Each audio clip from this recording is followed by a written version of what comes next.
రామ్ చరణ్ గారు market down చేయడానికి plan చేసినట్టుగా ఉంది దిల్ రాజు గారు అండ్ వాళ్ళ తమ్ముడు శిరీష్ గారి మాటలు. గేమ్ చేంజర్ ఫ్లాప్ అయింది, గేమ్ చేంజర్ ఫ్లాప్ అయింది. ఏ ఇంటర్వ్యూకి వెళ్ళినా ఎక్కడికి వెళ్ళినా ముందు ఆ సినిమా గురించి ఖచ్చితంగా తీస్తున్నారు. ఎన్ని సినిమాలు ఫ్లాప్ అవ్వట్లేదు? 200 సినిమాలు వస్తే సంవత్సరానికి, అందులో 180 సినిమాలు ఫ్లాప్ అయ్యే తీరుతాయి. అదేదో పెద్ద విషయంలో చెప్పుకుంటారు. నిన్న శిరీష్ గారు మాట్లాడుతూ, అదే దిల్ రాజు గారు వాళ్ళ తమ్ముడు, సినిమా ఫ్లాప్ అయిన తర్వాత చిరంజీవి గారు కానీ రామ్ చరణ్ గారు కానీ ఒక్క ఫోన్ కూడా చేయలేదు, మాకు ఎంత డబ్బు పోతే వాళ్ళకెందుకు అని చెప్పి, అంటే రామ్ చరణ్ గారిని తగ్గిస్తూ మాట్లాడుతున్నారు. అసలు మీరు సినిమా కథ మీరు ఓకే చేసుకున్నారు, డైరెక్టర్ని మీరు ఓకే చేసుకున్నారు, హీరో నచ్చి ఆయనకి మార్కెట్ ఉంది కాబట్టి పెట్టుకున్నారు. సో మీకోసం 4 సంవత్సరాలు ఇచ్చాడు. మీరు ఆ సినిమాతో పాటు సంక్రాంతికి వస్తున్నాం, ఇంకా చాలా సినిమాలు చేస్తున్నారు.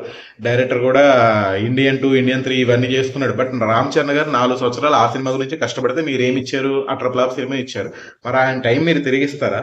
ఆయన టైం గురించి మాట్లాడరు, ఆయన కష్టం గురించి మాట్లాడరు, కానీ ఫోన్ చేయలేదు అది ఇదని నెగిటివ్ మాట్లాడుతున్నారు. ఎక్కడ సార్, ఏంటి సార్ ఈ మాటలు?